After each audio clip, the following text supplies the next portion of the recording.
ഞാൻ കയറി ചെല്ലുമ്പോൾ ഞാൻ കാണുന്നത് എന്താണെന്ന് വെച്ചാൽ ഈ പറഞ്ഞ പോലെ ഡ്രഗ്സ് അവിടെ ഉണ്ട്, ഈ പറഞ്ഞ പോലെ ഒരു ഡ്രഗ്സ് ഉണ്ട്, ഈ പറഞ്ഞ പോലെ രണ്ടിൽ കൂടുതൽ ഗേൾസ് ഉണ്ട്. ഈ പറഞ്ഞ വ്യക്തികൾ ഇത് അതിൽ കൂടുതൽ യൂസ് ചെയ്യുന്നത് ഞാൻ കണ്ടിട്ടുണ്ട്. ഞാൻ എന്നെ കൊണ്ട് പറ്റുന്ന രീതിയിൽ, എന്നെ കൺട്രോൾ ചെയ്യാൻ പറ്റുന്ന രീതിയിൽ ഞാൻ കൺട്രോൾ ചെയ്തിട്ടുണ്ട്. പക്ഷെ എന്നാലും നിങ്ങൾ മനസ്സിലാക്കേണ്ട കാര്യം എന്താണെന്ന് വെച്ചാൽ അവർ കാണിക്കുന്ന ക്യാമറയുടെ മുമ്പിൽ ഒരു ലൈഫ് ഉണ്ടാവും, അതല്ലാതെ ഒരു ലൈഫ് റിയൽ ലൈഫുമായിട്ട് ഒരു വ്യത്യാസമുണ്ട്. ഇത് രണ്ടും രണ്ടാണ്, മനസ്സിലായോ? ഹായ് ഗൈസ്, നമസ്കാരം. അപ്പോൾ കുറച്ച് ചോദ്യങ്ങൾക്കുള്ള ഉത്തരങ്ങളും കുറച്ച് ലൈഫിൻ്റെ അപ്ഡേറ്റ്സും ഇനി അങ്ങോട്ടുള്ള കുറച്ച് കാര്യങ്ങളൊക്കെ പറയാൻ വേണ്ടിയിട്ടാണ് ഞാൻ വന്നത്. അപ്പോൾ കുറച്ച് നാളായിട്ട്, അതായത് ഒരു ജൂൺ 7 മുതൽ, അതായത് ഈ കാര്യം അല്ലെങ്കിൽ ഇങ്ങനൊരു പ്രോബ്ലം തുറന്ന് പറഞ്ഞപ്പോൾ മുതൽ, അതായത് നിങ്ങളോട് തുറന്ന് പറഞ്ഞപ്പോൾ മുതൽ എനിക്ക് ഫേസ് ചെയ്ത ഏറ്റവും വലിയ, അല്ലെങ്കിൽ ഞാൻ സോഷ്യൽ മീഡിയയിൽ കണ്ടതോ കേട്ടതും വായിച്ചതുമായ ഒരേ ഒരു കാര്യം, അല്ലെ കൂടുതൽ ആൾക്കാർ ഉന്നയിക്കുന്ന ഒരേ ഒരു കാര്യം എന്ന് പറഞ്ഞു കഴിഞ്ഞാൽ, എന്തുകൊണ്ട് എല്ലാവർക്കും ഉള്ള ഒരു ഡൗട്ടാണത്. അതായത് എന്തുകൊണ്ട് ഈ പറഞ്ഞ കാര്യങ്ങളൊന്നും ആ സമയത്ത് പറയാതെ, അതായത് ഇത് നടക്കുന്ന സമയത്ത് പറയാതെ, എന്തുകൊണ്ട് അത് കഴിഞ്ഞതിന് ശേഷം, അതായത് ഈ സംഭവങ്ങളൊക്കെ, അതായത് ഈ പറഞ്ഞ ക്രൈംസ് അല്ലെങ്കിൽ ഈ പറഞ്ഞ കാര്യങ്ങളൊക്കെ, അതായത് ഡ്രഗ്സ് ആയാലും ഈ പറഞ്ഞ പോലെ ഗേൾസ് ആണെങ്കിലും, ഇത്തരം കാര്യങ്ങൾ എന്തുകൊണ്ട് ആ സമയത്ത് പറഞ്ഞില്ല എന്നുള്ളൊരു ചോദ്യം ഞാൻ വല്ലാതെ കണ്ടിരുന്നു പല സ്ഥലത്തും. അപ്പോൾ അതിനുള്ളൊരു ഉത്തരം തരാൻ വേണ്ടിയിട്ടാണ് ഞാൻ വന്നത്.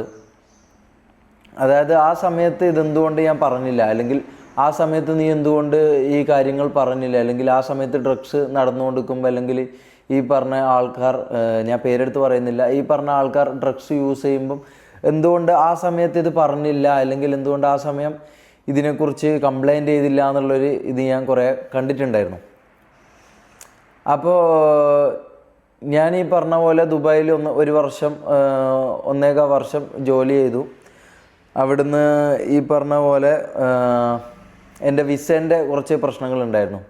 ഞാൻ കുവൈത്തിലായിരുന്നു വർക്ക് ചെയ്യുന്നത്. അപ്പം എൻ്റെ വിസേൻ്റെ കുറച്ച് പ്രശ്നങ്ങൾ കാരണം ഞാൻ ഇങ്ങോട്ടേക്ക് പെട്ടെന്ന് പെട്ടെന്ന് ഞാൻ ഇങ്ങ് എത്തുമായിരുന്നു. പെട്ടെന്ന്, അതായത് ഒരു ജോലി എനിക്കവിടെ ഏകദേശം എല്ലാം സെറ്റായി, അതിന് കയറാൻ വേണ്ടി നിൽക്കുന്നതിൻ്റെ ഇടയിലായിരുന്നു ഈ പറഞ്ഞ പോലെ ഒരു പ്രശ്നം.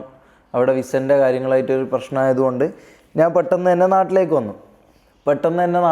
വന്നു. ഈ പറഞ്ഞ പോലെ നേരെ ഞാൻ ഇറങ്ങുന്നത് കൊച്ചിയാണ്, നെടുമ്പാശ്ശേരി എയർപോർട്ടിലാണ് ഞാൻ ഇറങ്ങുന്നത്.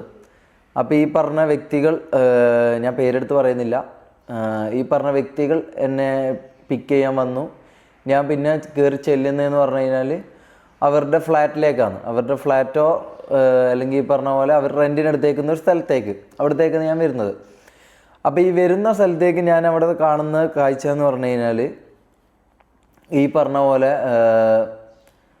അവരുടെ കയ്യിൽ, ഞാൻ പറഞ്ഞല്ലോ ഞാൻ വരുന്നതെന്ന് പറഞ്ഞു കഴിഞ്ഞാൽ അവിടെ കുറേ ഈ വിസൻ്റെ കാര്യങ്ങൾക്കും ഇതിനൊക്കെ കുറേ പൈസയും ചിലവായി, എല്ലാ കാര്യങ്ങളും എൻ്റെ പൈസ സാമ്പത്തികമായിട്ട് എല്ലാ രീതിയിലും നഷ്ടങ്ങളും, അതായത് ഞാൻ സമ്പാദിക്കാൻ വേണ്ടിയിട്ടാണ് ഞാൻ പോയത്. പക്ഷേ ഞാൻ അവിടെ സമ്പാദിച്ചതിനേക്കാൾ കൂടുതൽ എനിക്കവിടെ നഷ്ടമാണ് സംഭവിച്ചത്.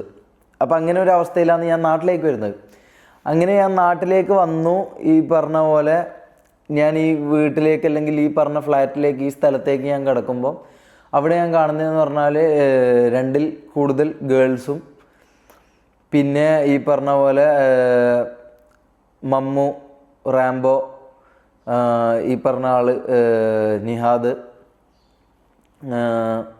ഇവർ 3 പേരും, പിന്നെ ഇതിൽ കൂടാതെ വേറെ പുറത്തുള്ള 2 ആൾക്കാരുണ്ട്. അവരുടെ പേര് ഞാൻ ഇവിടെ വെളിപ്പെടുത്തുന്നില്ല, കാരണം അവർ ഇതിൽ ഈ പറഞ്ഞ പോലെ അവർക്കും കൂടി ഇതിനൊരു പ്രശ്നം വരണ്ട എന്നുള്ളത് കൊണ്ടാണ് ഞാൻ അവരുടെ പേര് പറയാത്തത്. കാരണം അനുഭവിക്കാനുള്ള നമ്മളോ അനുഭവിച്ചതിന് ബാക്കിയുള്ളവരെയും കൂടി ഇതിൽ ഈ പറഞ്ഞ പോലെ പെടുത്തണ്ട എന്നുള്ള ഒരു ഉദ്ദേശം കൊണ്ടാണ് അവരുണ്ട്. പക്ഷെ അവരെ പേര് ഞാൻ വെളിപ്പെടുത്തുന്നില്ല. അപ്പോൾ ഞാൻ കയറി ചെല്ലുമ്പോൾ ഞാൻ കാണുന്നത് എന്താണെന്ന് വെച്ചാൽ, ഈ പറഞ്ഞ പോലെ ഡ്രഗ്സ് അവിടെ ഉണ്ട്, ഈ പറഞ്ഞ പോലെ ഒരു ഡ്രഗ്സ് ഉണ്ട്, ഈ പറഞ്ഞ പോലെ 2 കൂടുതൽ ഗേൾസ് ഉണ്ട്. അതായത് റിലേഷൻഷിപ്പായിട്ടല്ലാതെ ഉള്ള രീതിക്കുള്ള ഗേൾസ് ഉണ്ട് അവിടെ. ഇങ്ങനൊരു കൂട്ടത്തിലേക്കാണ് ഞാൻ പോകുന്നത്. ഇങ്ങനൊരു കൂട്ടത്തിലേക്ക് ഞാൻ പോയി. അപ്പം ഞാനൊരു ദിവസം അല്ലെങ്കിൽ ഒരു 3 ദിവസം ഞാൻ ഈ പറഞ്ഞ കാര്യങ്ങളിലൊന്നും ഞാൻ ഏർപ്പെട്ടിരുന്നില്ല. ഞാൻ എൻ്റെ 1 വർഷം മുമ്പുള്ള കാര്യമാണ് കേട്ടോ ഞാൻ പറയുന്നത്, 1-1.5 വർഷം മുമ്പുള്ള കാര്യമാണ് ഈ പറയുന്നത്. അപ്പോൾ ആ സമയത്താണ് ഈ പറഞ്ഞ സംഭവങ്ങൾ, അല്ലെങ്കിൽ ഈ പറഞ്ഞ കാര്യങ്ങൾ ഞാൻ യൂസ് ചെയ്തുകൊണ്ടിരുന്നത്. അതിന് ശേഷം ഞാൻ ഇന്നേ വരെ ഇത്തരം ഒരു കാര്യങ്ങളും ഞാൻ യൂസ് ചെയ്തില്ല. അതുകൊണ്ടാണ് ഞാൻ ധൈര്യപൂർവ്വം ക്യാമറയുടെ മുമ്പിൽ ഞാൻ ഈ പറഞ്ഞ പോലെ ഇത് ടെസ്റ്റ് ചെയ്യാനും ഇതെടുക്കാനും ഞാൻ അത്രയും ധൈര്യപൂർവ്വം റോഡിലിറങ്ങിപ്പോയി ഇത് ചെയ്യാനുള്ള കാരണം എന്ന് വെച്ചാൽ അതാണ്. അതിൻ്റെ റിസൾട്ട് ഇപ്പോൾ ഒരു 2-3 ഡേയ്സ് കിട്ടും. ഞാനിപ്പോൾ വേറൊരു സ്ഥലത്താണ് നിൽക്കുന്നത്, അതുകൊണ്ടാണ് എനിക്ക് ഈ സ്ഥലവും ഇതൊന്നും വെളിപ്പെടുത്താൻ പറ്റാത്തത്. അപ്പോൾ അത് അവിടെ പോയിട്ട് കളക്ട് ചെയ്യണം. അല്ലാന്നുണ്ടെങ്കിൽ ഇവിടുന്ന് വേറൊരു ടെസ്റ്റ് നടത്തണം. അതെന്തായാലും നിങ്ങളെ ഞാൻ കാണിക്കും.